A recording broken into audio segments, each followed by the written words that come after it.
the greatest strength of the hawk is his anger. In his anger, he finds strength because he's able to control such anger and use it for good. Right, and look at our society where Yeah. we fear anger, and Mhm. oftentimes when anger is portrayed or demonstrated, it becomes a fearful emotion. Yes. And people get scared of it. And not even just that, people, each individual does, because the way that they're thinking about it is that it's problematic, opposed to it being a reaction in a way that is going to help or save you. Yes. So yes, I get that we're speaking about superheroes, but point being for me is that that is what's going on inside of us. There are super people inside of us, and it's just figuring out how to connect with those signs to let us know when it's time to rally.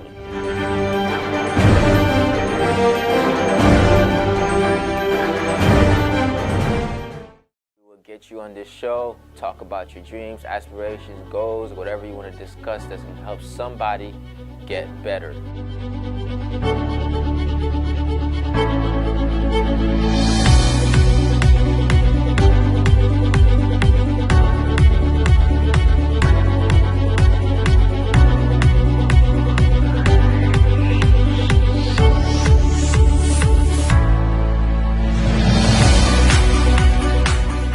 Everyone, thank you for tuning in to this episode of the Unlimited Power Show. Today, I have the pleasure of introducing to you Dr. Dara Bushman. So, Dr. Dara Bushman, nice to meet you today. Pleasure. So, one thing I always say is that I don't introduce people because I believe that the best impression is made by every individual themselves. Why don't you give us a quick little introduction about you and your purpose in life? My purpose starts every morning when I wake up and see my 3-year-old and my 5-year-old. They are my why and my reason to do the work that I do. I am a clinical psychologist, and my practice is in Pembroke Pines, Florida, which is Broward County, just south of here. And I have my practice, and I also do a lot of work outside of my practice. I work with a lot of athletes. Yes. And I work with a lot of people who have endured and experienced trauma, as well as eating disorders. To me, everybody has different perspectives, and it's really about the perspectives that they've undergone and the experiences they've had that morph that and create that for people. And everybody goes through experiences, and it's bio-individuality. What works for one person doesn't work for another person. So yes. How I was brought up was different than how anybody else was brought up. I was brought up in Coral Springs, Florida, and I played competitive tennis, and I played through college, and to me that's always the premise and the foundation of the work that I do, knowing that there's an inner champion inside of me and there's an inner champion inside of anyone. Yes. So whether I'm working with a man or a woman, an athlete, a professional, anybody inside of them, there is an inner champion that is just looking for the light to be free and to be the best person that they can be. So how did you start to get that inner champion out yourself from a young age? You know, because I relate to your story. I feel like I've always had this inner drive, inner champion, inner ambition within me to do something outside myself or just push myself. How do you think that derived within your character? Within my character, I think it started at the bottom. To be honest, being an athlete, I was never at the top. Part of my story is being at the bottom of the top. I always trained and played and practiced with very high caliber athletes. Yes. And I was always at the bottom. So I was always thinking that I was not so great, but I just was not so great among a group that was so awesome. So Yeah. It took many years to get my stride. And I think back when I worked with a sports psychologist as a young child, perhaps this is the message that they gave me. The message they gave me was strong enough that led me to the path that I'm on now. But I was scared of being nervous. Yeah. And that's something I find in athletes and in people is the way that they're thinking about things. So when I would play tennis, I would be mortified. I would literally be shaking when it was time to go onto the court, or even when I was on the court. And I remember that feeling. And I remember the thinking behind it, that I was doing something wrong, or there was something wrong with me if I was feeling that nervous. And one of the messages that's most important to me with working with people is letting them know that that is such a normal feeling. In fact, if they weren't feeling normal, if they weren't feeling nervous, I would be more concerned. Because that onset of those nerves or those physiological feelings that somebody is experiencing is the mind's way and the body's response to strengthening, to being ready to perform. And so once that shift happened for me, the whole world opened up. So the idea prior was, I'm nervous, something's wrong, I must not be good at this. And then recognizing, I feel nervous, I'm excited, this means I'm ready, and I'm getting strong, completely shifted for me. I mean, I think of superheroes. When Superman shows up, how does he know to put on his superhero costume? He doesn't. I mean, you see Superman hanging out, and what is he usually wearing? Regular clothes. So when Superman's in regular clothes, something happens that triggers him and lets him know that it's time for him to get ready to save the world. So something physiological happens. Back in the day, he might have gotten a page on his beeper or his Superman phone. But once that happens, his heart rate would start to increase. And once the heart rate starts to increase, then the body engages in other things to strengthen it. Well, as we see in The Incredible Hulk, right? He completely zaps out of his clothes and becomes superhuman and becomes so strong and takes care of whatever needs to be taken care of. Well, I believe that we all have that part of us. And once those physiological symptoms start happening, it's letting us know that we are ready to perform and go save the world. Wow. So Superman has an intuitive nature that allows him to become Superman. I mean, well, not to become Superman, he already is. Right. But to portray his power towards the world by putting the right suit into his exterior. Correct. So that he goes out to the world and saves people. Yes. The Hulk, however, his anger Yes. sparks in him, and he's like, and out of that anger comes a lot of power. But he's mastering such anger as well, because the greatest strength of the Hulk is his anger. In his anger, he finds strength because he's able to control such anger and use it for good. Right, and look at our society where we fear anger, and oftentimes when anger is portrayed or demonstrated, it becomes a fearful emotion. Yes. And people get scared of it. And not even just that, people, each individual does, because the way that they're thinking about it is that it's problematic, opposed to it being a reaction in a way that is going to help or save you. Yes. So yes, I get that we're speaking about superheroes, but point being for me is that that is what's going on inside of us. There are super people inside of us, and it's just figuring out how to connect with those signs to let us know when it's time to rally.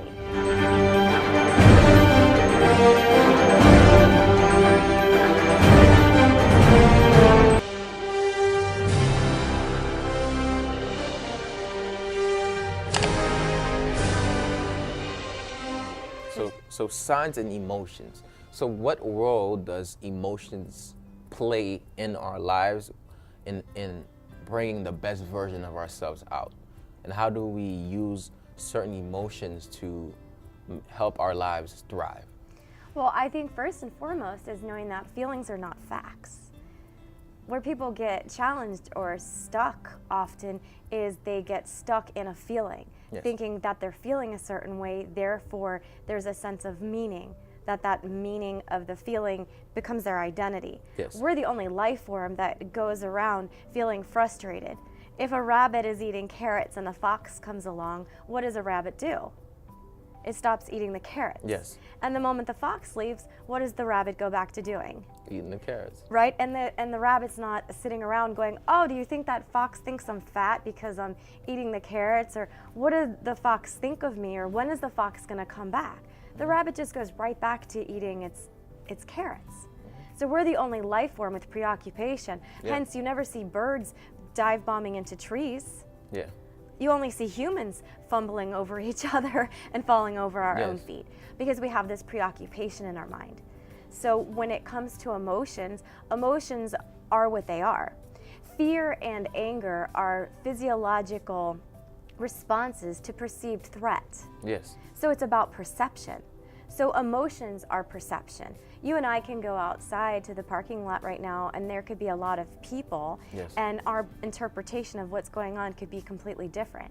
And if we were to be in the parking lot and a car were to go into another car, we would also each have a different experience. In fact, it would have to do with the way that our mind codes what's going on. Or what angle we saw the accident. Exactly, because you and I could go outside right now and I could ask you different questions about cars and you wouldn't even notice them, but if one pummeled right into the other one, all of a sudden you would be describing to me in great description, the blue truck went here and did that. Yeah. So our mind automatically codes, hence most people call them memories, Yes. codes and puts things in our mind so that we remember things. Well, our minds are like a camera. Would you take a picture? The picture is taken based on the light. The exciting pixels is Yes. what it holds on to. I always think of the old cameras, the black box cameras, back in the day when that's what it was doing. It was allowing light into it. Yes. It's still doing the same thing, but they're very fancy now with our iPhones. But that's how our minds work. Our minds hold on to vivid light. Yes. So memorable experiences. Just like if I say to you, tell me the name of your kindergarten teacher, you would say to me, I don't know. not so much. But if I said to you, well, what about one of your high school teachers' names? Who is your So, favorite high school teacher? And it was Miss Roth. Miss Roth. And do you remember what Miss Roth was wearing the first day of school? No idea. Right, but you remember if she showed up I remember naked. she used to look really good. She was really good. She dressed really nice most Right. of the time. So she left an impression for Yes. you. So there was data, there were memories that Yes. were collected about that situation, but you did not wake up this morning thinking about Mrs. Roth. No, I didn't. No, not at all. And you probably won't go back to sleep or go to sleep tonight thinking about her either. But your mind categorizes different memories, data that's come in. Yes. So emotion is emotion. It doesn't mean that there's necessarily anything we have to do with it. And it's part of our culture and our society of always thinking that we have to do something with it. Even going back to talking about the nerves that I might have experienced as a young tennis player. The idea behind it was little Dara thinking there was something she needed to do with it, or there was something wrong with her. They were just nerves. Yeah. They were just signaling that body was ready to perform. So it's a good thing. We like that. So hence, if we're giving that message, hey, nerves are normal. Nerves Yes. are good. Nerves are what gets Superman to go save the day. Nerves are what is increasing the Hulk's anger Yes. and going to help the Hulk get done Yeah. what needs to get done. Yeah. So feelings fade unless re-stimulated, and that's part of what goes on too. We may feel an emotion, but if I feel an emotion and all I do is talk about the emotion, what happens? I feel it more. Yeah. So I feel sad and I go tell everybody I know how sad I am. Before long, I feel even sadder Yes. because that's the way that our mind works. Yeah, that's true. Just like if I said, I want you to think of a pink elephant. Got it? Yeah. Now stop thinking of that pink elephant. I'm still thinking about it. You're still thinking about it. So mind draws where we move it towards. So what happens often is we get stuck on emotions and thinking there's something that needs to be done with it. And that often leads to the preoccupation that gets stuck for people. So we get stuck in emotions. Does emotions get stuck in our bodies? That's a great question. Yes, because there's a physiological response that happens, so our body holds onto it in a physical way. Hence, muscular tension, right away. Your neck gets tight. Yeah. People give me somatic concerns. What's interesting to me is people will tell me my head hurts, my stomach hurts. I have a pain in my neck. Yes. So somatically, they're explaining what is happening in their bodies. Yeah, or anger, like pain in the butt, you know, because anger is stored in the rear area. Yeah. So things like that is that emotions, there's a direct correlation between the psychology and the physiology. So how have you seen that occur in extreme circumstances within your practice? Have anyone like suffered from disease because they were like worrying and had a lot of anxiety? How does those two come together? Like, have you experienced that before? Yeah, I don't think they don't not come together, Yeah. right? Because these two are connected. Yeah. The head, the heart, the body, everything working together. You know, going back and thinking about the body, what's so interesting to me is if you and I went back out to the parking lot Yes. right now, and there was a car that ran into another car, and I saw a little animal in the way. And the next thing you know, my superhero costume comes out, and I go and I rescue the little girl. Yes. I go and rescue the little girl, and you and I come back here, and I'm just telling you about the story, and you just keep staring at my arm. And I'm saying, what are you looking at? And I'm just talking and talking and talking. And you're like, but Dara, your arm, it's bleeding. It's severed. And all of a sudden I look down, and I notice then that my arm is hurt. And then I go, ow. There's a response. Mine goes where it feels that it has the most sense of urgency. In that moment, every other part of my body stopped functioning in a way to get done what needed to get done. And then once I was brought to my awareness, then I experienced discomfort. So that's what's going on with emotions and how emotions are affecting us physiologically and physically. So athletes come to me all the time and they'll tell me that they feel so nervous that they throw up before a competition.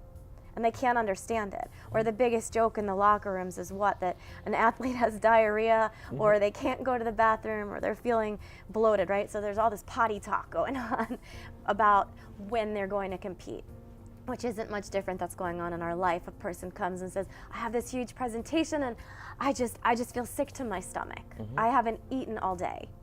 Well, what's going on is that body goes where it needs to first and foremost. So if mind is seeing something as a sense of danger or imminency, it's going to go there first. Therefore, it neglects the other sources or the other departments of your body, if you will call them. So if I'm feeling nervous about this tennis match that I have, well, its first priority is not about the digestion of my lunch. Yeah. So I'm experiencing heartburn or stomach ache or whatever may be going on because my mind doesn't know the difference between whether something is good or bad. Physiological symptoms are physiological symptoms. Yeah. If I say to you, guess what? I have a surprise for you. Not only do we get to hang out together, but I have 2 tickets to go to Hawaii tomorrow. You'd be pretty jazzed up. Yeah. It's all expense paid, and you get to bring whoever you want to go. Let's come go. with you. You're ready to go. Yeah, I'm pumped up to go. You're pumped up. And what's happening when you're pumped up? You even just now you got but my physiology changed. I'm like, yeah, I'm excited. Right, your heart rate increased. You might even exactly. start sweating. Might even start yelling. You probably won't sleep tonight because you won't know which bathing suit to bring with you. Right? Like you're all excited, not knowing what to pack. So the same things are happening now. Unfortunately, if I was to call somebody up and tell them some news that might be disturbing for them, they would experience the same physiological symptoms. But mind doesn't know. As we think that we're so advanced, but really our minds are very primitive. We think that we've developed as far as we have, but our autonomic nervous system is similar to many other life forms. And they're having the same response, just like that fox, or that the rabbit was having to the fox. So body doesn't know, or mind doesn't know, that it's responding to a positive or a negative situation. It just knows that it's responding. And when it's responding, it's going to go where it has the most need. So once again, if somebody is experiencing high emotionality, it is affecting them physiologically and throughout their bodies. And so that is causing different problems with nerves and anxiety. So people present to me with saying that they feel anxious, or they sometimes even feel depressed. Sometimes the depression is caused from the intense amount of anxiety that they've experienced.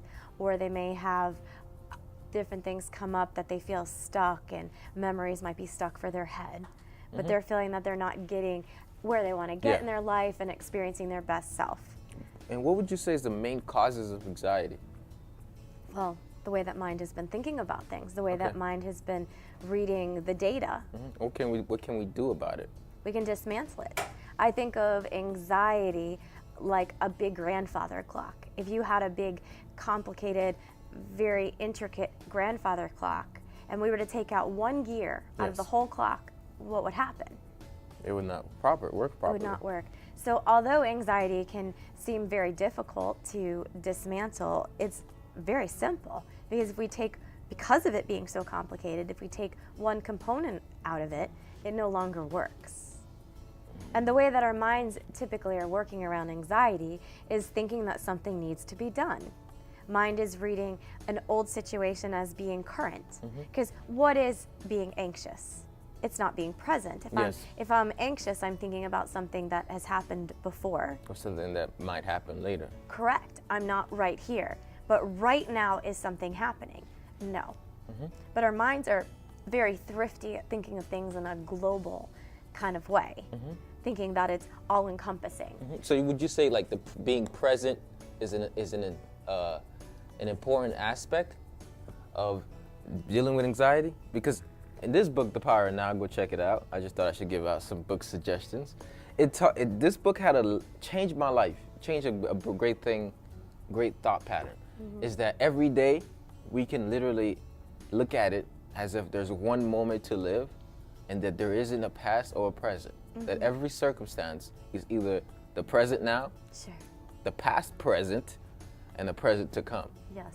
So how important is the presence of yourself and being present in your actual circumstances in our lives, and how important is that? Well, how important could it not be? Yeah. Right? Because even we mentioned earlier, birds don't run into each other. They don't jam into trees. We're the only ones doing that because of the preoccupation that we're having, thinking about what has happened or what will happen. Yeah. But birds live by instinct. The birds, they know they fly from east to west. They know to fly across and get their food. They do it by instinct. A lion goes after the gazelle every day because they do it by instinct. But at the same time, we run into trees because we have a decision to choose. But we're still operating on instinct just the same. And what instincts are those? Well, isn't it an instinctual when you get up and go to the bathroom? Isn't it instinctual when you wake up and wash your face or do different things? They're learned behaviors, but they're still components of instinct. There was some instinct that drew you to have a conversation with me today. So often what's happening is we're getting caught outside of ourselves, opposed to going and responding off of our instinct.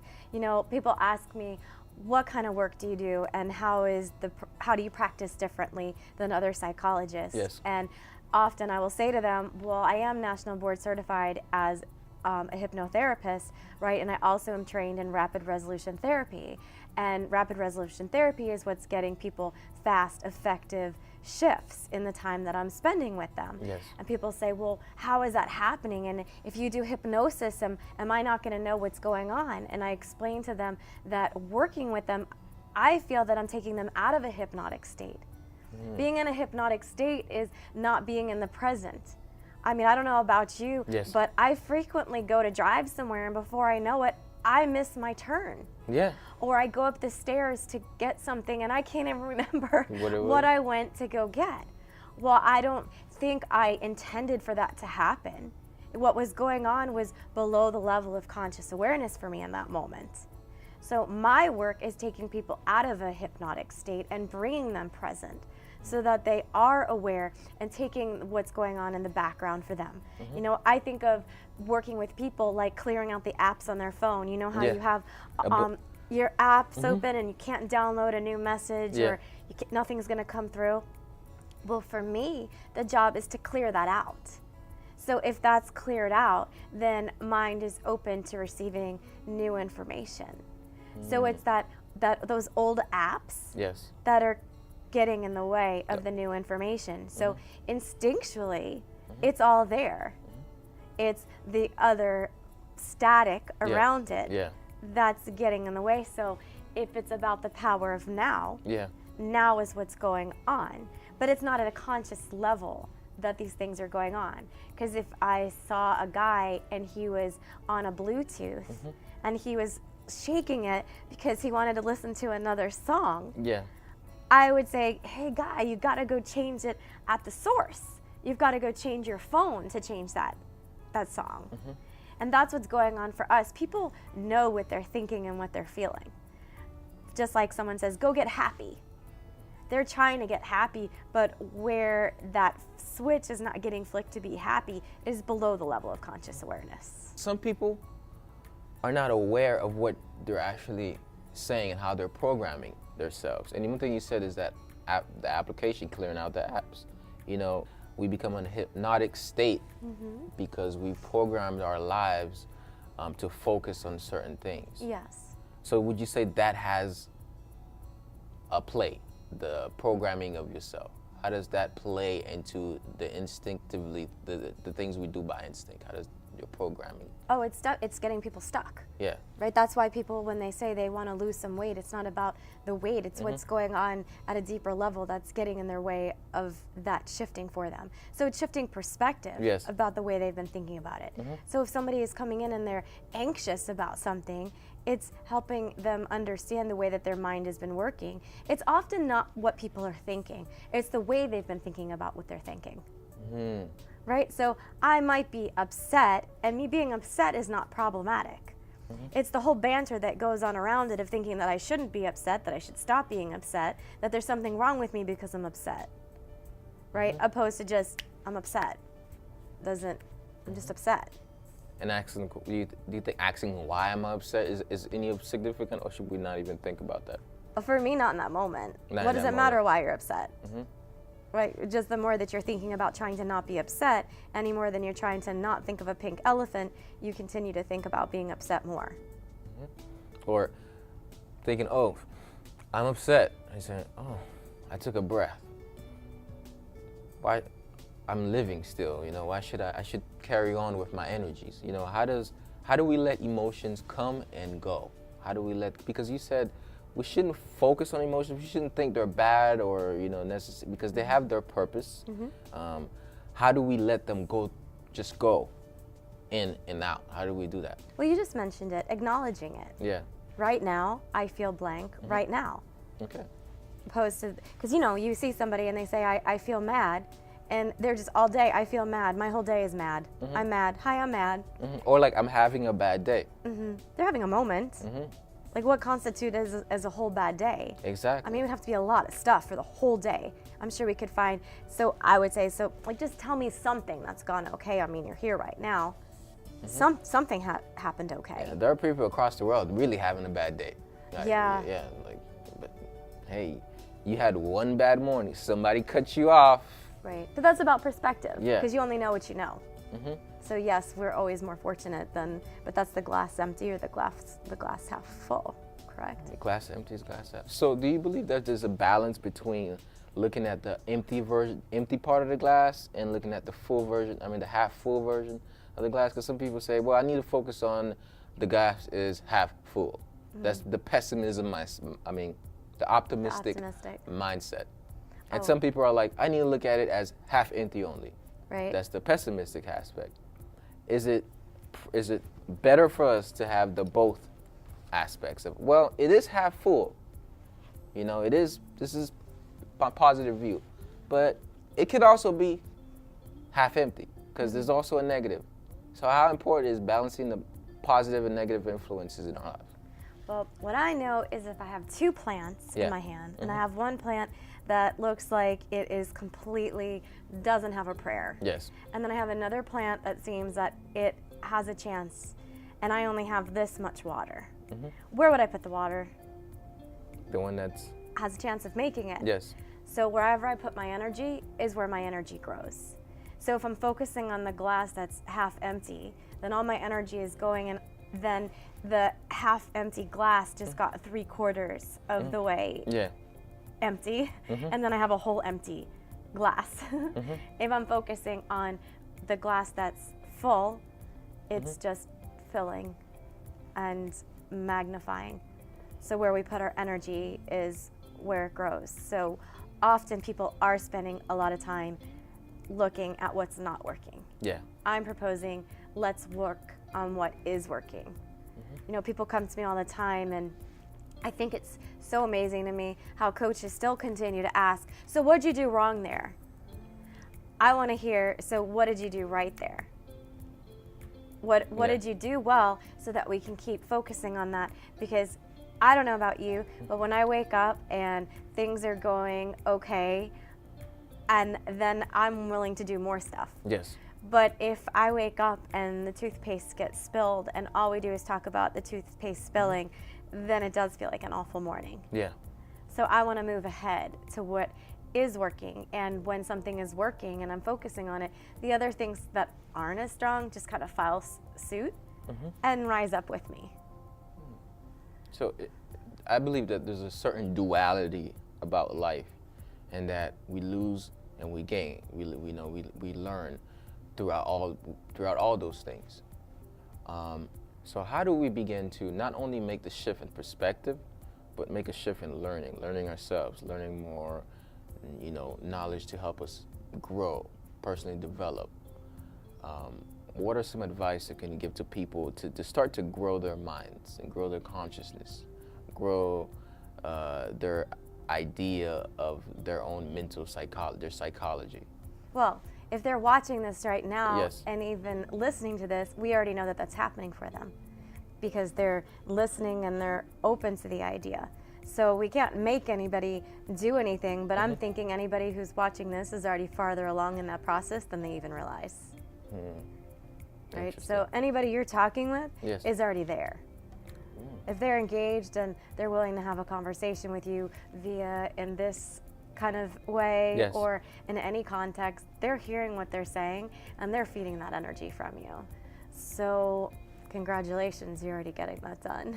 All right, awesome. So our generation, this is the generation that I'm part of, the Millennial Generation.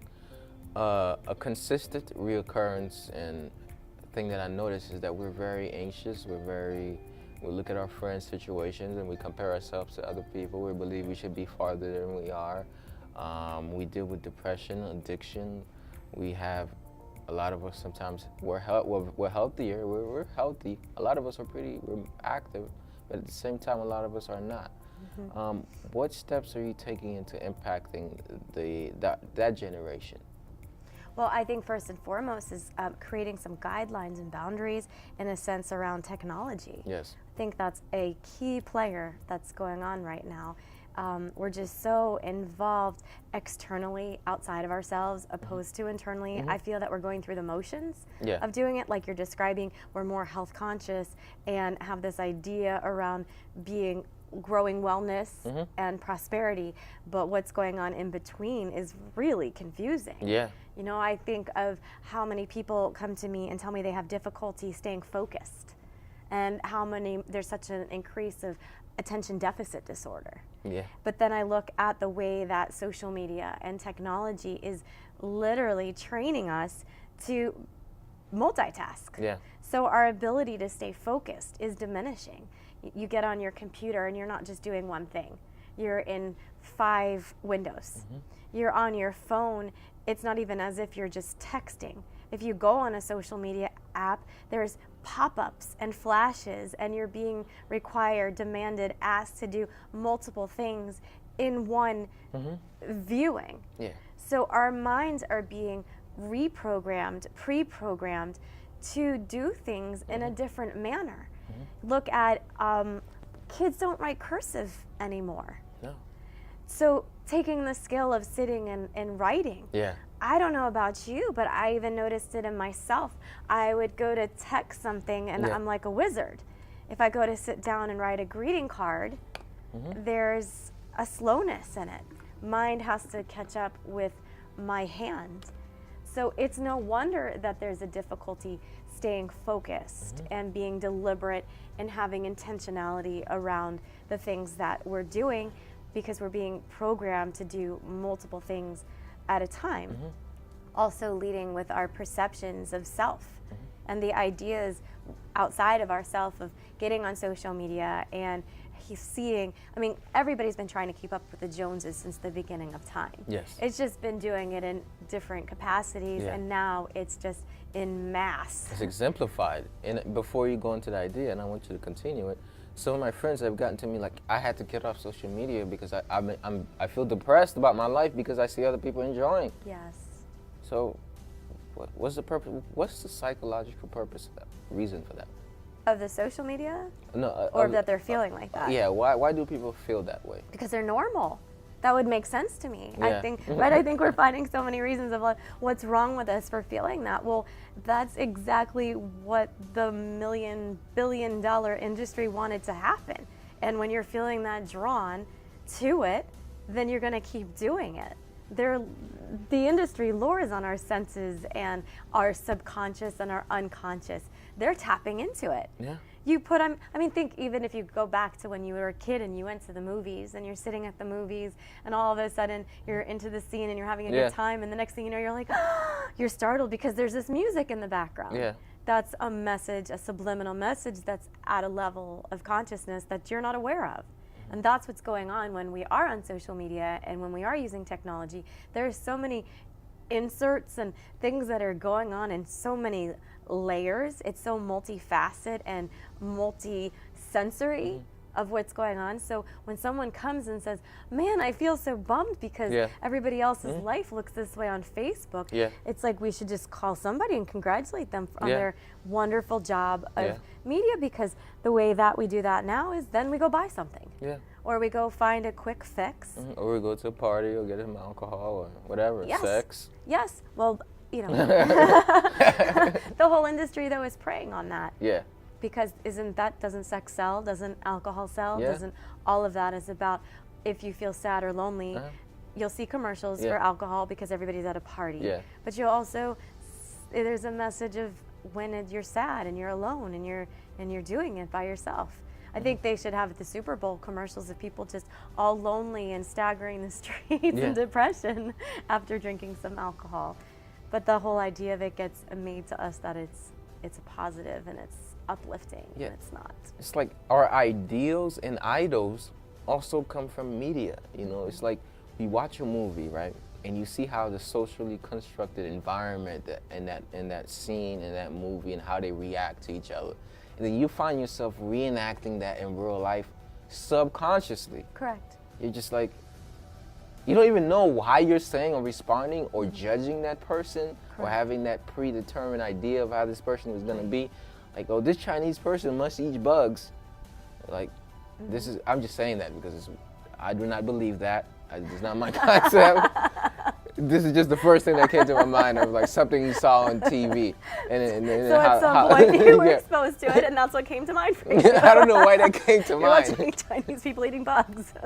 I don't know, but yeah, so that's just, so you said something that you want to use media to promote, getting unstuck. You want to use it for positivity.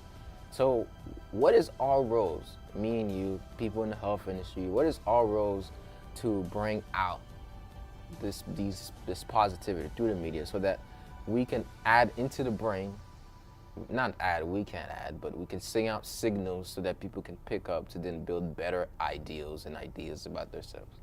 Well, what we're doing is just talking and communicating, and connection is so important. Even how you and I are sitting and we're right close next to each other, and a lot of things that are going on, people are so far apart from each other. And there's that disconnection and touch and lacking understanding in our social, technological worlds. We're very far apart. Although technology can be used as a way of increasing education and doing it from afar, we're losing our human connection. So to me, to get to sit one-on-one with somebody is so nice. Versus on the computer or doing it through a live stream. This is the real deal. This is how it's done, and it not being calculated. So the more that we're being raw and open and vulnerable and saying, this is what happens, but it's okay that it's happening.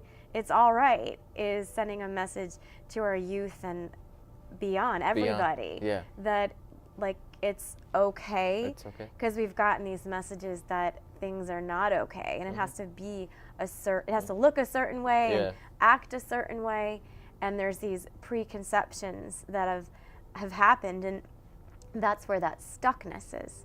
So my job is to let people know that there's other ways that their mind can think of things and make that shift for them. I find it interesting as a psychologist in the health field. I'm the only person that says things like they are stuck or they're being resistant. If you went to get a massage, could you imagine going back again if the person made you rub your own back? Yeah. Not at all. Or you wouldn't go to a doctor and them say to you, I need you to come up with your treatment plan and diagnose yourself. They do it for you. So one of the best parts I love about being a clinical psychologist is when they say, Dr. Dara, I just can't get this thing done, is for me to say, I'm gonna get it done for you. I'm gonna do that. It's my responsibility, and if it doesn't happen in our session, then I lack the skill to get that done for you. And just that in itself is taking the responsibility off of people, because it can even be a confusing message sometimes as a psychologist, but for people, because they come for help and the message is, well, I'm gonna need to see you every single week. Yeah. And if you're in the public, that feels like I am so broken and what is wrong with me. So I'm all about making that shift and doing it in a way that's painless and effective in a short period of time so that people can go and do the things that they want to be doing. And that's the message that you're putting out there, we're putting out there, is that change is possible. Change is possible. Get that shift done. That's great. Shift happens. Shifts happen. So, as we soon to conclude, what are some shifts that you've seen people made after they came to your practice within their lives? Can you tell us some great success stories? Oh gosh, I get a little excited talking about this. Yeah, for sure. I mean, I've seen people come in and have had multiple traumas, sexual abuse, physical abuse, and within a couple hours of hanging out together, they're able to retell their story without feeling emotional connection. And they can go and just talk about it like it's a commercial. I've seen athletes come in and have stucknesses and have difficulty with specific parts. Skaters not able to do their double axels, and within a matter of moments, that shift of perspective changing and them getting out there and doing it. Yeah. People having stuckness around weight loss, using these great trainers, but there's been this traumatic thing that has been stuck for them in the way that mind had been thinking about things, and once that was cleared out, they were able to achieve the weight loss that they were meant to do. People with difficulty sleeping, getting stuck, salespeople feeling that they can't get and do a sale and feeling fear around public speaking, and then getting out there because they realize it's not their fear of public speaking they have, it's their fear of public not speaking that was getting public stuck rejection. with them. Right. So one thing, they're saying one thing, but that's not what they're meaning. I mean, why would they be in sales? Right, exactly. So I have a pleasure on a daily basis of seeing rapid transformation and shift for people. So, but you don't have to tell us the secret, but what is your process of doing that?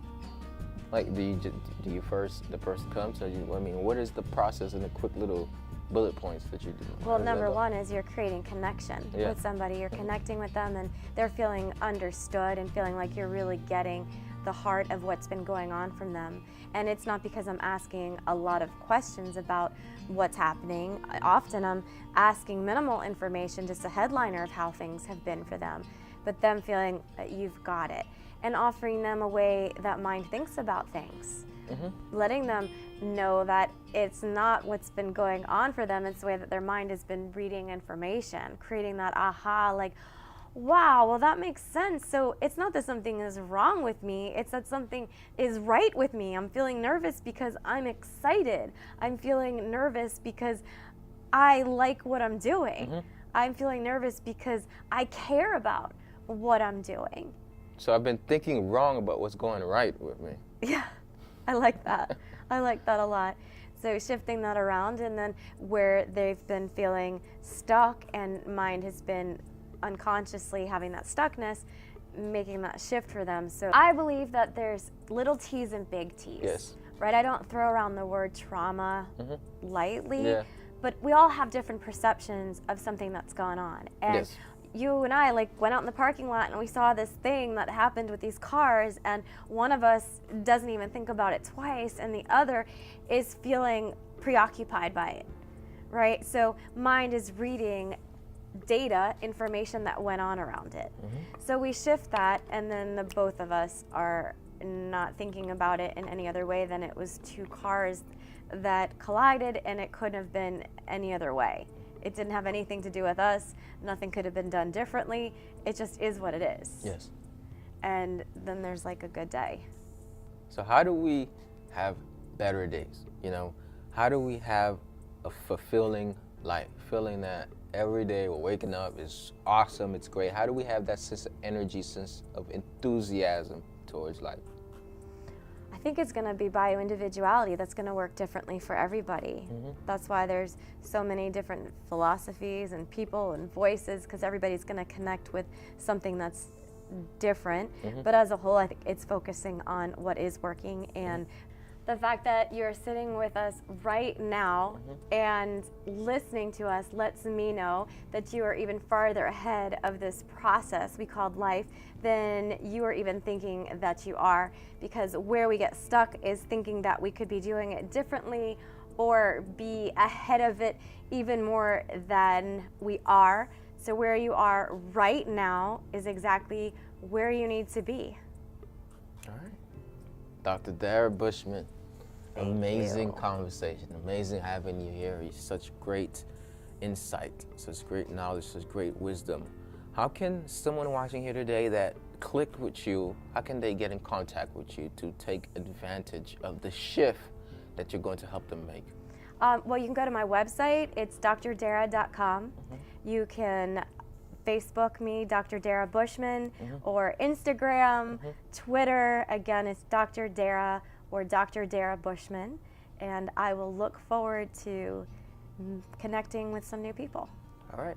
So thank you so much for being on the show. Thank you. Really appreciate you, and keep doing what you're doing for the world, because we've gotten in an area of our lives in the current worldly plane that we figured a lot of financial things. We figured out a lot of technology. There's a lot more opportunities. But the one thing that we need to start focusing on now is the spiritual harmony, the harmony of our minds, of our souls, between us and people around us, and of the relationships that we have with other people.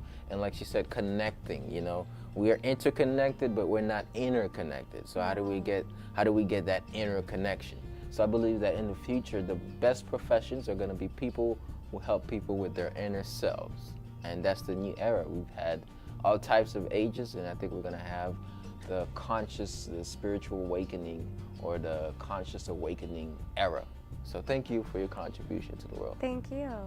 And thank you for watching this show. The Unlimited Power Show features on YouTube, Owl TV, and various other platforms such as Facebook, IGTV, to inspire, motivate, and uplift you to live a holistic life.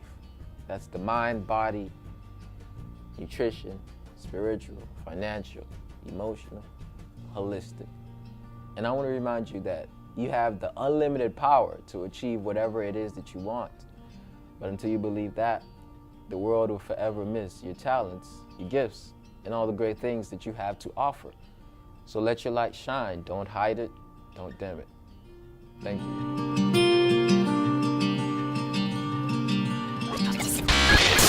Please be sure to like, subscribe, and share this video.